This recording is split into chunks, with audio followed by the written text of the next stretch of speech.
crianças, boa tarde. Como é que vocês estão hoje? Estão animados para mais uma videoaula? Eu espero que sim, tá certo? Porque, vem muita novidade por aí, tá bom?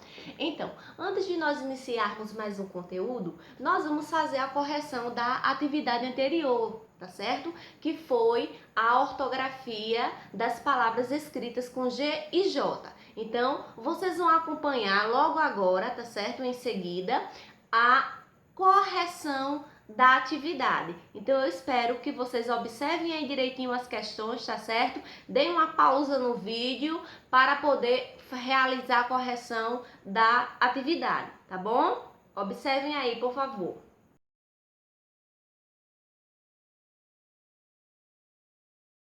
E aí, fizeram a correção direitinho? Espero que sim, tá certo? Tenho certeza que todo mundo acertou a atividade que foi feita ontem em casa. Então, hoje o conteúdo que nós vamos ver está na página 49, tá certo? E ele tem um título um pouco diferente, ó. Notações léxicas. E o que são essas notações? Pelo nome, já dá para imaginar que é algo estranho, né? Diferente? Mas não, é algo que vocês já estão acostumados a ver e a utilizar, tá certo? Só que algumas vezes a gente, por descuido ou falta de atenção, acaba esquecendo de colocá-los, tá ok? Então, o que são essas notações léxicas? Elas são simplesmente, olha, os sinais gráficos que nós utilizamos para acentuar algumas palavras, tá certo? Então, essas notações léxicas, muitas vezes, elas são utilizadas para alterar o fonema da sílaba. Por quê? Sempre a sílaba que trouxer um desses acentos, ela vai ter um som mais forte, se tornando a sílaba tônica da palavra. Então, vamos aí, acompanhando no livro na página 49, tá certo? Vocês vão observar, logo no finalzinho da página, que tá na imagem vermelha do quadrinho, né? Diversos acentos que nós utilizamos diariamente na escrita, que são as chamadas notações, tá certo? Então, qual será a primeira notação que nós vamos conhecer? É o acento agudo. Isso mesmo, ele serve para assinalar vogais tônicas e deixar essas sílabas com o som mais aberto, mais agudo, como é o caso, olha, da palavra cajar. Olha o acento agudo na sílaba já, deixando a sílaba com o som mais forte e aberto. Nós vamos ter também o acento agudo presente, na palavra café.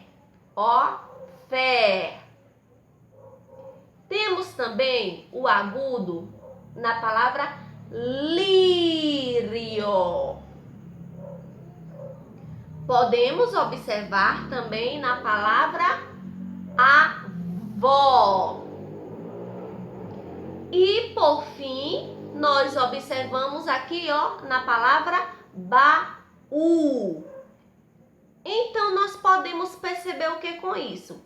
Que o acento agudo, tá certo? Ou a notação léxica do acento agudo, ele vai ser utilizado em cima de todas as vogais. A, E, I, O, U. Com qual objetivo? Tornar a sílaba tônica e deixar o som mais aberto, tá certo? Então, outra notação léxica que nós utilizamos bastante é o acento circunflexo. Circunflexo? Que acento é esse? E deu um branco agora, não foi? Acento circunflexo. Na palavra cânfora, can. Olha ele aqui, em cima do A, tá certo? Então, ele serve para indicar o som fechado das vogais tônicas A, E e O. Aqui nós temos ele na vogal A, can. além de deixar a sílaba tônica, ele fecha o som da sílaba. Nós temos também, olha, presente na vogal E, como é o caso de tênis. Tênis. Temos a presença dele na palavra você e temos a presença na palavra avô. Então, nós percebemos o quê? Que o acento circunflexo, ele só é utilizado em 3 vogais. A, E e O. Com qual objetivo? Tornar a sílaba tônica e deixar o som da vogal mais fechado, tá certo? Então, o próximo acento que nós vamos trabalhar, né, a próxima notação, é conhecida como acento grave. Tia, acento grave? Que acento é esse? Eu nunca vi falar. Será que não? Tenho certeza que vocês já escutaram falar. É a chamada crase. Ou seja, aquele acentozinho agudo que a gente usa como se fosse ao contrário, apontando para o lado errado, que a gente costuma dizer. Então, esse acento, o nome correto dele é grave e nós também chamamos de crase, tá certo? Então, conhecido por crase, ele indica a reunião de 2 letras. Olha que interessante. Por que é que a letra vai receber esse acento ao contrário? Porque ele indica que ali está unida 2 letras, sendo uma chamada de preposição, que é a que liga, e a outra chamada de artigo, que é a que acompanha o substantivo. E a crase, ela vai sempre estar presente na vogal A, tá certo? Então, como exemplo do uso do acento grave, que é a crase, nós temos a seguinte frase, ó. Vou à cidade. Olha o A com a crase, com o chamado acento agudo ao contrário, tá certo? Isso indica o quê? Porque, olha, aqui nós temos uma preposição, que é uma palavra que liga, e nós temos o artigo, que é a palavra que acompanha o substantivo. Como eu não poderia escrever vou à cidade, então nós usamos a crase para indicar que aqui houve a contração, ou seja, a união dessas 2 letras. Uma que é a preposição e outra que é o artigo, tá certo? Então, outro exemplo, nós temos aqui, ó. Dei pipoca à menina. Então, nós observamos o A com a crase, tá certo? Indicando que houve a união da preposição com o artigo que acompanha o substantivo, ok?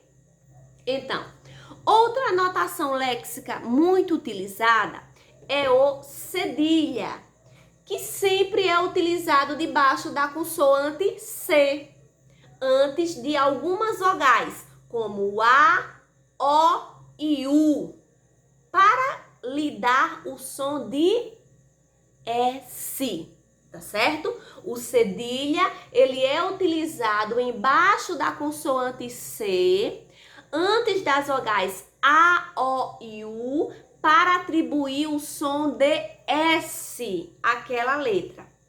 Como é o caso da palavra caça.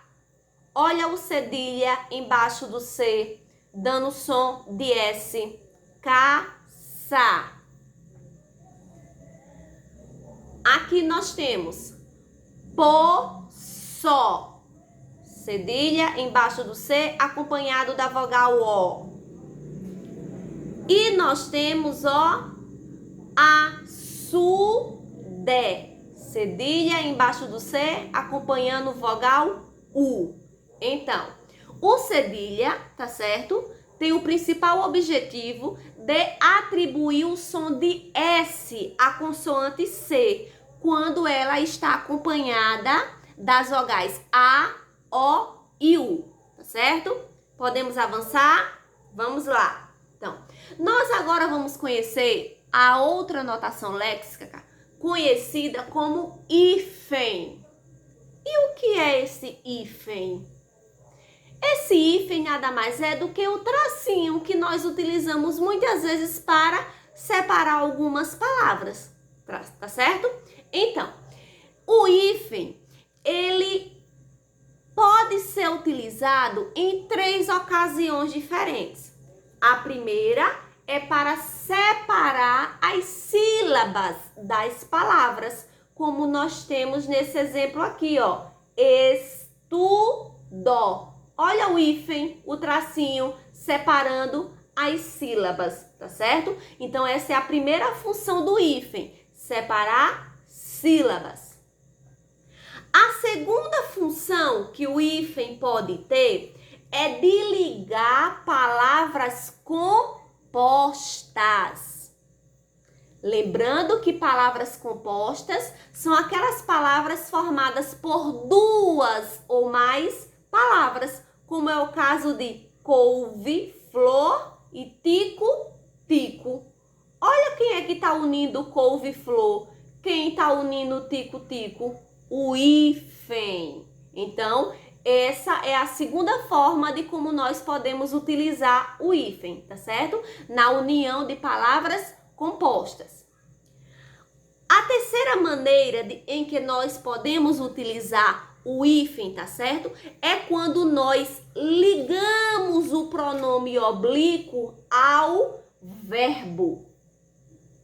Lembrando que pronome, tá certo? E verbo são um grupo de palavras que nós ainda vamos estudar mais na frente, tá certo? Mas o pronome, ele é uma palavra que substitui o substantivo, tá certo? Então, como exemplo, nós temos aqui, ó, mandei-lhe, viu, vende-se. Então, esse tracinho, tá certo? Que vem separando o pronome do verbo. Pronome é, aqui no caso de mandei-lhe, é o lhe. E o verbo é o mandei. Viu, o o é o pronome e o vi é o verbo, tá certo? Então, essa é a terceira situação em que nós podemos utilizar o hífen, tá certo? Ou seja, o popular tracinho, tá bom? E outra notação léxica também bem conhecida que nós utilizamos muito é o tio, que vai ser utilizado em cima das vogais A e O para deixar o som nasal, como mamão, pão, tá certo? Põe. Então, o tio, ele sempre vai ter essa função de deixar o som das palavras nasais, tá certo? Então, e aí? Deu para compreender? Se ligaram nas regrinhas?